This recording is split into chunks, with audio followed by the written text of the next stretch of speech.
종료주일입니다. 오늘 우리에게 주신 하나님의 말씀은 마태복음 21장 1절에서 11절입니다. 마태복음 21장 1절에서 11절까지 우리 한 절씩 우리 교독합니다. 그들이 예루살렘에 가까이 가서 감람산 벳바게에 이르렀을 때에 예수께서 두 제자를 보내시며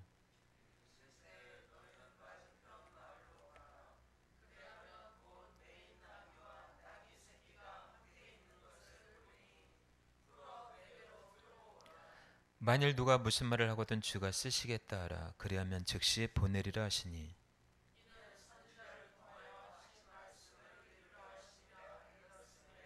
시온 딸에게 이르기를 내 왕이 내게 임하나니 그는 겸손하여 낙이 곧 멍에 매는 짐승의 새끼를 탓도다 하였느니라.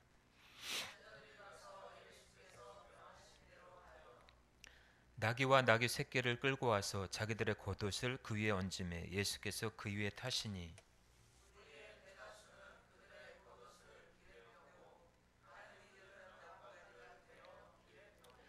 앞에서 가고 뒤에서 따르는 무리가 소리 높여 이르되 호산나 다윗의 자손이여 찬송하리로다.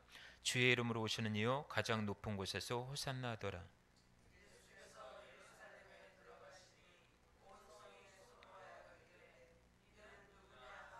합독합니다. 무리가 이르되 갈릴리 나사렛에서 나온 선지자 예수라 하니라. 아멘. 자리에 한번 따라서 해볼까요? 호산나에서 십자가까지. 이 같은 제목으로 같이 은혜를 나누도록 하겠습니다.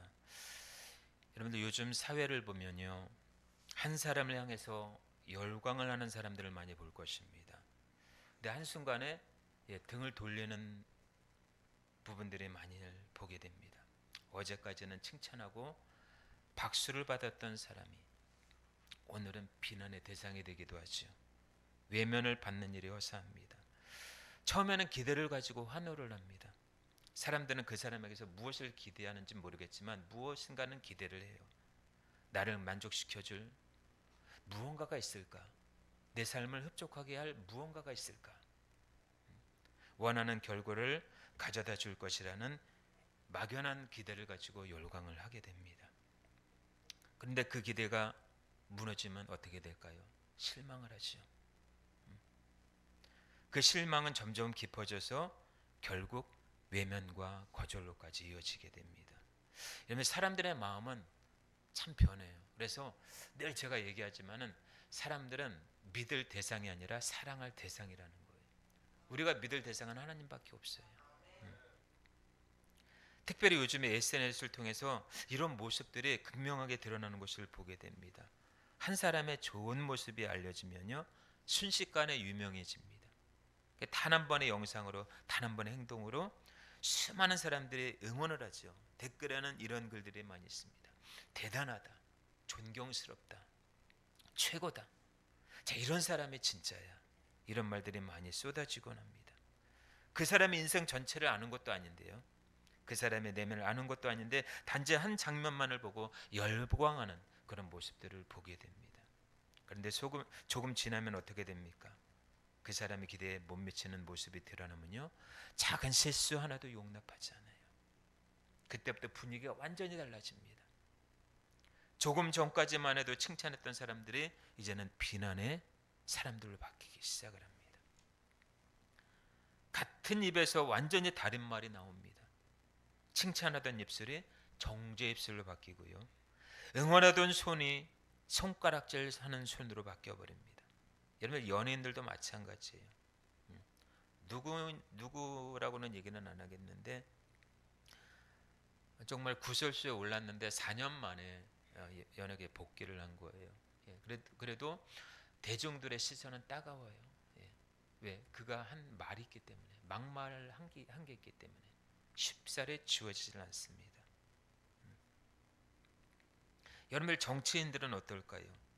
선거 때는 수많은 사람들의 환호를 하죠.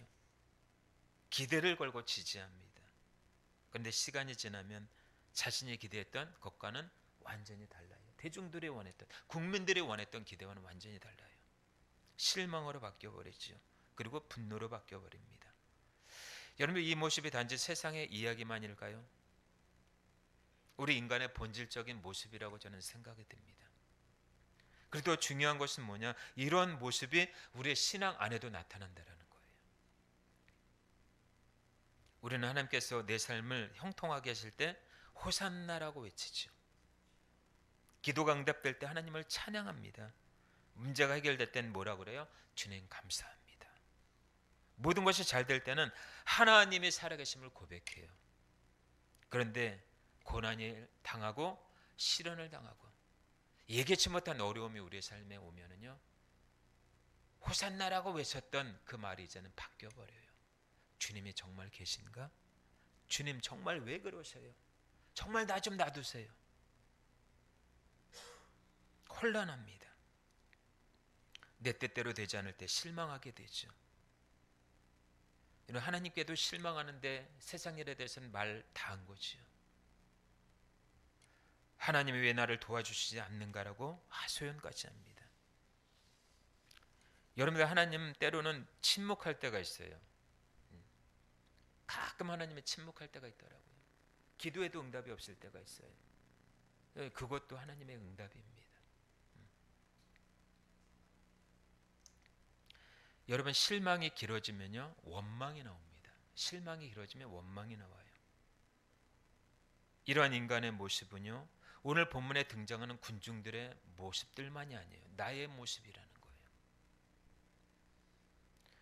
여러분, 오늘은 종려주일입니다. 종려주일은 예수님께서 예루살렘에 입성하신 날을 기념하는 날입니다.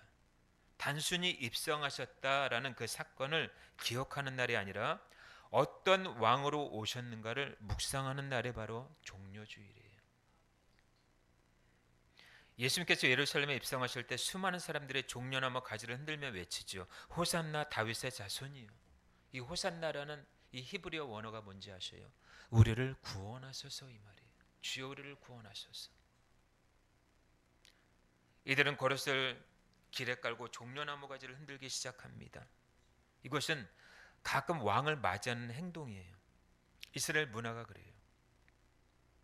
이들은 예수님을 왕으로 인정했을까요?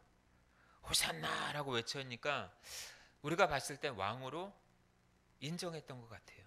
근데 전혀 그렇지 않습니다. 이들의 내면에는요, 정치적 압박에서 해방시켜줄 그 무언가의 왕을 원했던 거예요. 죄에서의 구원할 왕이 아니라 자신들의 현실에서 해방시켜줄 그 무언가를 원했던 거예요. 이 당시 유대인들은 로마의 압제 아래 있었습니다. 정치적인 해방을 원했던 거예요. 강한 왕, 힘 있는 왕, 로마를 무너뜨릴 수 있는 그런 왕을 원했던 거죠. 그래서 예수님을 보면 생각했는지도 모릅니다. 이분이 우리를 살려줄 왕이다. 그러나 그들이 원했던 것은요, 다른 데 있었어요. 죄에서의 구원이 아니라 현실에서의 문제 해결입니다. 여러분, 이 모습이 우리의 모습이 아닐까요? 하나님께 무엇을 구합니까? 돈을 구합니다. 건강을 구합니다. 자녀의 성공을 구합니다. 나의 인생의 성공을 구합니다. 여러분, 이것이 잘못됐다고 보진 않아요. 그런데 그것이 중심이 될 때요, 신앙은 변질되기 쉽습니다. 기복적인 신앙이 이룰 수 있어요. 그래서 하나님께서 말씀하시죠. 마태복음 6장 33절에 너희는 먼저 그의 나라와 그의 의를 구하라. 그러면 이 모든 일을 너에게 더하시리라 말씀하십니다. 여러분, 우리의 일상적인 필요는요, 주님이 다 알고 계셔요. 예. 특별 은총이 있고 일반 은총이 있습니다. 일반 은총이 뭘까요? 믿는 자나 믿지 않는 자나 다 똑같이 햇빛을 주시고 공기를 주시고 먹을 것을 주셔요. 근데 특별 은총은 특별히 믿는 자가 아버지 앞에 구할 때 특별한 은혜로 시간과 공간을 초월해서 부으시는 하나님의 은혜가 있다라는 거예요.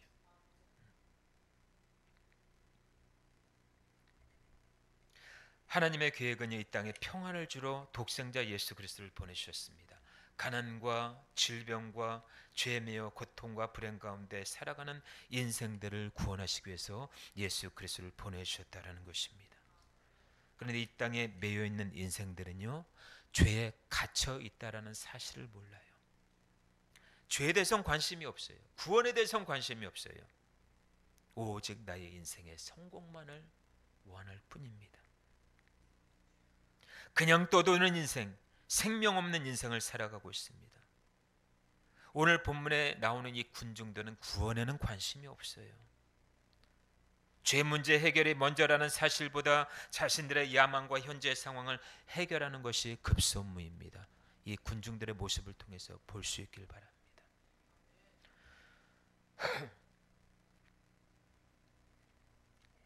오늘 호산나라고 외치던 이들이 원했던 왕은 정치적 상황에서 정치적인 왕을 원했던 거예요.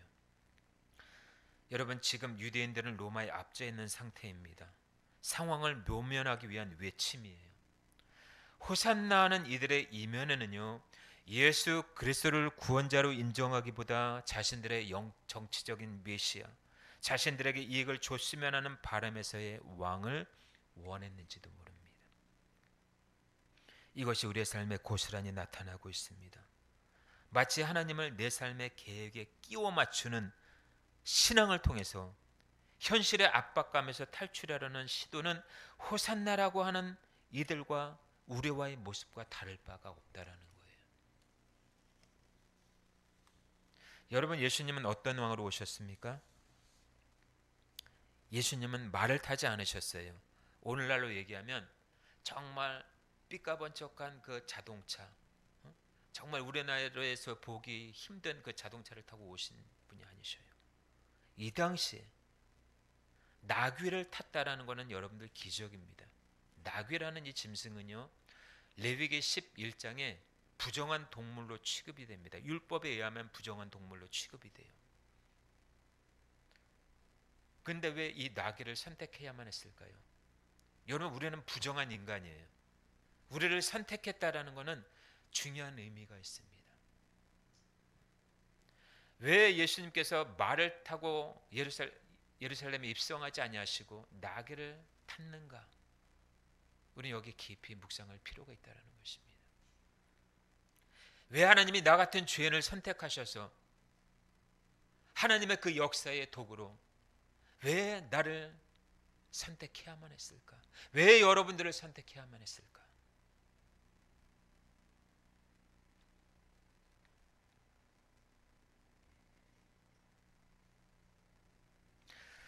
다시 말해서 이것은 연약한 우리를 통해 일하시겠다라는 하나님의 방법입니다. 여러분, 하나님의 방법은 유능한 사람을 쓰지 않아요. 공평하신 하나님이셔요. 가난한 자를 일으키셔서 있는 자를 부끄럽게 하시는 것이 아버지의 공평이에요. 오늘 본문을 보면은 예수님은 제자들을 보내서 나귀를 준비하게 하시죠. 겉으로 보면 단순한 준비 과정 같지만요, 여기에는 중요한 의미가 있다는 것입니다. 시간과 공간을 초월하시는 예수님은 모든 것을 알고 계셔요. 나귀가 어디 있는지, 누가 그것을 가지고 있는지, 어떻게 가져올지까지 다 알고 계셔요. 여러분, 이것이 무엇을 의미합니까? 예수님은 우연히 예루살렘에 들어간 것이 아니라는 거예요. 의도적으로, 계획적으로 들어가셨다라는 것입니다. 예수님의 십자가도 우연이 아니에요. 실수도 아니에요. 억지로 당하신 것도 아닙니다. 예수님은 십자가를 향해 스스로 걸어가신 거예요. 여러분, 우리는 때때로 생각하시죠? 왜 하나님은 이런 일을 막지 아니하셨을까? 성경은 단호하게 얘기하고 있습니다. 모든 것을 아시고 그 길을 선택했다라고 말합니다. 여러분, 예수님 이 땅에 죽으러 오셨어요. 살러 오신 것이 아니라 예수님 이 땅에 죽으러 오셨어요. 그렇다면 저와 여러분들도 죽어야 되지 않겠습니까? 그렇죠? 예수 안에서 죽어야 돼요. 예. 그래서 갈라디아 2장 20절 말씀이 능력이에요. 능력. 예수님 혼자 십자가에 못 박힌 것이 아니라 나도 함께 십자가에 못 박혔다라는 거예요. 내가 사는 이유, 이 땅에 사는 이유가 뭐예요? 예수 그리스도를 믿는 믿음 안에서 사는 거예요. 예. 우리 인생들을 살리기 위해서 예수님은 죽으러 오신 것입니다. 여러분, 살리기 위해서는요, 누군가의 희생이 필요합니다. 그 희생의 대가가 뭐로 나타났어요? 피로 나타났습니다. 예수의 피, 십자가에 흘리신 그 피, 그 피를 마치 예고하셨듯이 주님은 고난의 길을 묵묵히 선택하셨고 마침내 죽음의 십자가를 선택하신 것입니다. 하나님은 죄로 죽었던 우리 인생들을 살리기 위해서요, 창세전에 예수 그리스도를 선택하셨습니다. 계획하셨습니다. 여러분, 그래서 우리 인생의 답은 하나밖에 없어요. 예수 그리스도 한 분밖에 없습니다. 지금도 성령께서는 삼위로 우리와 함께 계시는 줄로 믿습니다. 예수 그리스도의 십자가 사역을 친히 인도하실 뿐만 아니라 지금도 성령께서는 예수 믿는 사람들 가운데 역사하시는 줄로 믿습니다. 성령이 아니고서는요, 예수를 주로 할 수 없고, 성령이 아니고서는 예수님을 나의 주시며 나의 하나님으로 고백할 수가 없는 거예요. 그래서 삼위이신 하나님은 한 분으로서 사랑의 주체로서 따로 역사하시는 것이 아니라 한 하나님으로서 새 위격으로 존재하시는 분이셔요. 한 분이신 하나님이 세 분처럼 나누는 것이 아니라 새 위격이시지만 본질은 하나라는 거예요. 그 본질이 뭐예요? 사랑. 하나이신 하나님이시라는 것입니다. 동시에 새 위격이 동시에 존재하는 거예요. 오늘 본문에도요, 수많은 군중들에게 외침은 있었지만 예수님을 제대로 알지 못했습니다. 여러분, 예수님을 제대로 알지 못하면요, 예수님이 우리의 생명이 된다고 해도요, 살면은 변화가 없습니다. 그리고 그 생명을 누리지 못해요. 나 예수님을 믿는데, 근데 삶 속에서 그 예수님과 더불어 먹고 사는 그런 생명을 누리지 못한다라는 거예요. 사람들은 호산나라고 외치지요. 그들은 분명히 구원을 원했는지도 모릅니다. 그런데 중요한 것은 어떤 구원을 원했는가입니다. 이 군중들의 외침은 지금 현실의 문제예요. 현실의 문제. 죄에서의 문제가 아니라, 해방이 아니라, 죄에서의 구원이 아니라 현실 문제예요. 현실 문제. 현실의 변화, 눈에 보이는 결과, 즉각적인 응답을 원했던 것입니다. 그러나 예수님은 전혀 다른 구원을 준비하고 계셨던 거예요. 죄에서의 구원, 영원한 생명, 하나님과의 관계 회복, 이것이 예수님의 목적이었어요. 여러분, 문제는 이것입니다. 사람들은 외쳤지만 이해하지 못한 거예요. 오늘 우리도 마찬가지입니다. 여러분, 우리는 기도해요. 하나님을 찬양하죠. 예배도 합니다. 그러나 정말 하나님의 뜻을 알고 있는가라는 질문이 있습니다. 형식적인 신앙보다 하나님을 진심으로 우리의 가슴으로 느끼고 이해해야 된다는 거예요. 열정은 있는데 영적으로 무지해서는 안 됩니다. 열정도 있고 영적인 감각과 영적인 지혜와 분별도 있어야 될 줄로 믿습니다. 예수 그리스도가 누구인지 제대로 알지 못하면요, 이단과 사이비에 빠지기 쉽습니다. 그리고 그냥 종교인으로 전락할 수 있어요. 예수 그리스도는 우리의 주인이시고 왕이 되시고 우리의 아버지가 되십니다.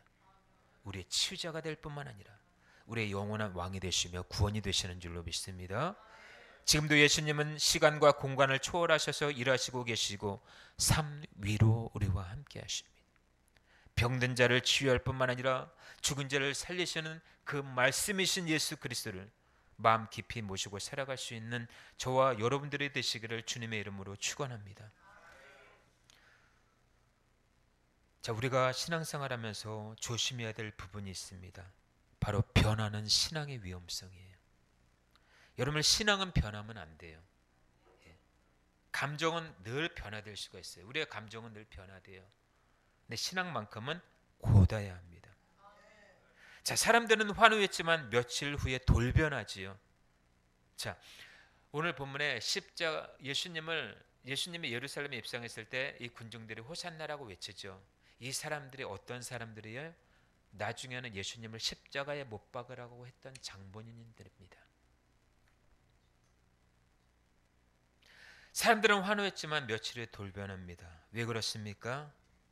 예수님의 길이 자기들의 길과 달랐기 때문에 그래요. 우리의 삶도 그래요. 우리의 신앙도 그래요. 나의 신앙과 하나님이 원하시는 신앙이 때로는 맞지 않을 때가 있어요. 나는 아버지 이거를 원하는데 꼭 이것 좀 해주세요. 이거 안 되면 안 됩니다. 이거 응답 안 해주시면 안 됩니다. 라고 했는데 전혀 엉뚱한 방향으로 하나님이 우리의 삶을 인도할 때가 있다는 거예요. 그러면요, 신앙의 회의가 느껴집니다. 신앙이 다운돼 버려요.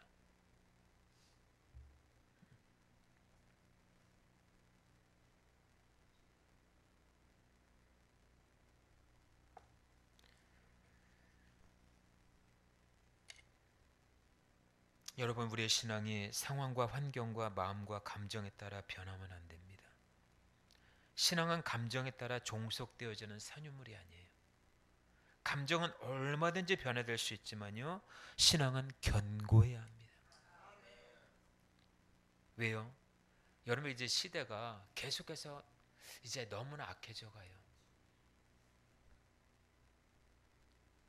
AI라고 하는 인공지능이 등장하면서부터요, 이제는 인간마저 기계에 의존하는 그런 상황에 다다르게 됩니다. 깜짝 놀랐어요. 이 인공지능이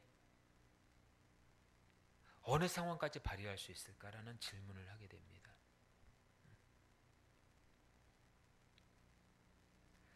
그러면서 주님이 그런 마음을 주셔요. 종아, 아들아, 세상은 급속도로 발전할 것인데 나를 경외하는 이들이 별로 많지 않구나. 그러면서 다니엘서를 주님이 보여주시는 거예요. 시대가 달라도 세상이 급속히 빠르게 변화되어져도 나를 경외함이 너의 보배니라. 하나님을 경외함이 보배래요. 사람이 돈 많으면 뭐 할 건데요? 돈 가지고 천국 갈 건 아니잖아요. 그렇죠? 물건도 하나님이 지고 계시더라고요. 성경에 보면 세계에 있는 모든 것이 다 내 것이래요. 예.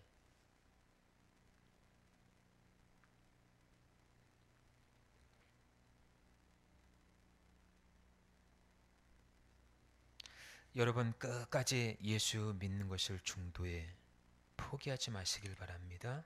예. 포기해버리는 사람들이 너무나 많아요.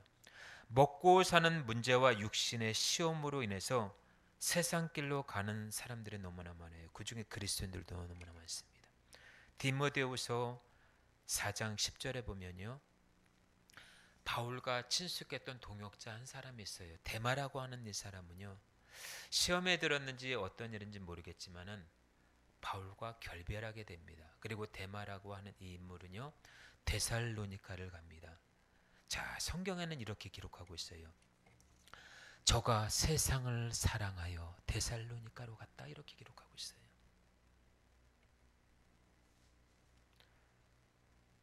여러분, 세상을 너무나 사랑해서도 안 됩니다.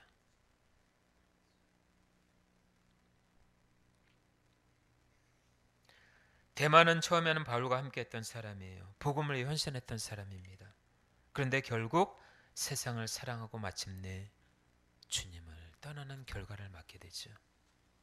시작은 좋았는데 끝까지 가지 못한 신앙을 보여주고 있습니다. 상황과 환경에 따라 변하면 안 됩니다. 하나님보다 세상을 더 사랑하게 된 우리 자신의 모습, 우리 데마라고 하는 인물을 통해서 볼 수 있습니다. 여러분, 믿음을 지킨다라는 말이 뭘까요? 믿음을 지킨다, 이 말이 뭘까요? 끝까지 변하지 않고 흔들리지 않고 포기하지 않는 상태를 말합니다. 저 우리 디모데후서 4장 7절 8절 우리 한번 띄워 주실까요? 자, 디모데후서 4장 7절 8절 우리 한번 읽어보겠습니다. 자, 시작. 내가 선한 싸움을 싸우고 나의 달려갈 길을 마치고 믿음을 지켰으니 이제후로는 나를 위하여 의의 면류관이 예비되었으므로 주 곧 의로우신 재판장이 그날에 내게 주실 것이며 내게만 아니라 주의 나타나심을 사모하는 모든 자에게도니라. 아멘. 신앙은 변치 말아야 돼요. 어떤 상황이건 믿음을 지켜가야 합니다.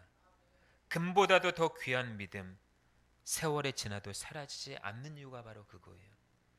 여러분, 이 믿음은요, 주님이 주시는 거예요. 말씀을 통해 연단되어지고요, 훈련되어질 때 이 믿음이 생기는 거예요. 그냥 금보다도 귀한 믿음이 생겨나는 것이 아니에요. 하나님이 우리를 갈아 엎으시고 불구덩이에다 넣기도 하시고 물 가운데 집어넣기도 하시고, 그 사람이 연단받는다고 그러죠. 그렇죠? 그래서 믿음이 생겨나는 거예요. 연단이 없으면요, 우리의 믿음은요, 바람에 날리는 겨와 같아요. 그런 믿음이 무슨 세상을 이길 수 있겠어요? 그런 믿음이 무슨 고난을 이길 수 있겠습니까? 그런 믿음이 어떤 시험을 이길 수 있겠어요?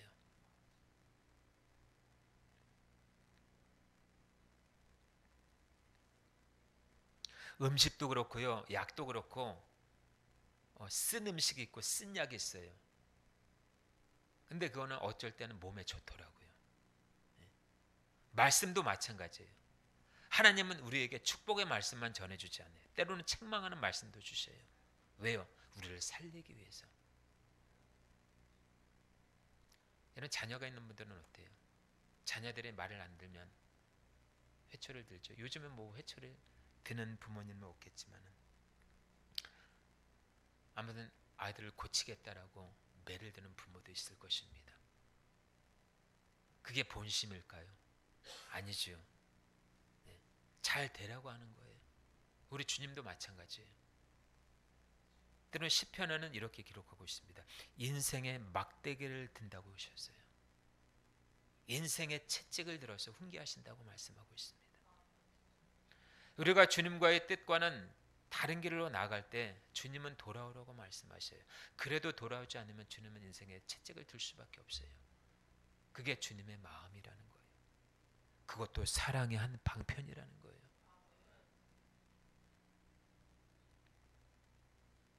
그래야지만 우리 영이 살아나는 것입니다.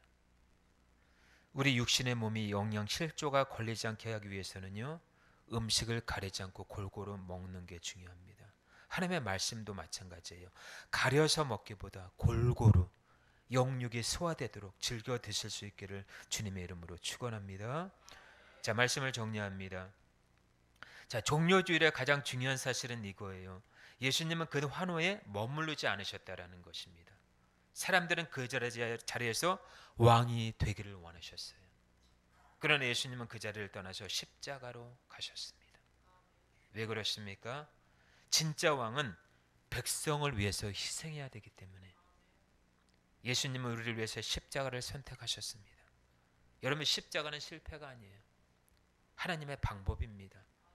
오늘 우리는 중요한 질문 앞에 서게 됩니다. 나는 누구인가? 나는 군중인가? 제자인가? 여러분, 한번 질문할게요. 여러분들은 군중입니까? 제자입니까? 속으로 한번 답해 보세요. 나는 환영만 하는가? 아니면 끝까지 십자가를 지고 따를 것인가? 여러분, 신앙은 감정이 아니라 선택입니다. 오늘 종료주일은 환영의 날이 아닙니다. 결단의 날이에요. 내일서부터 고난주간이 시작되지요. 주님과 함께 할 수 있는 시간이 되시길 바랍니다. 호산나에서 끝나는 것이 아니라 십자가까지 갈 수 있기를 축복합니다. 우리의 죄를 대속하시기 위해서 예루살렘에 입성하기 위해서 기꺼이 화려함과 인정이 아닌 고난을 당하신 그 주님을 깊이 묵상하시고 더 나아가 부활의 기쁨과 소망을 맛보는 시간이 되시길 바랍니다. 그리고 오늘 종료주를 맞이해서 우리의 삶 속에 참된 왕으로 오신 예수 그리스도를 진심으로 모시고 그분의 길을 끝까지 따르는 저와 여러분들이 되시기를 주 예수 그리스도 이름으로 축원합니다. 아멘. 우리 주신 말씀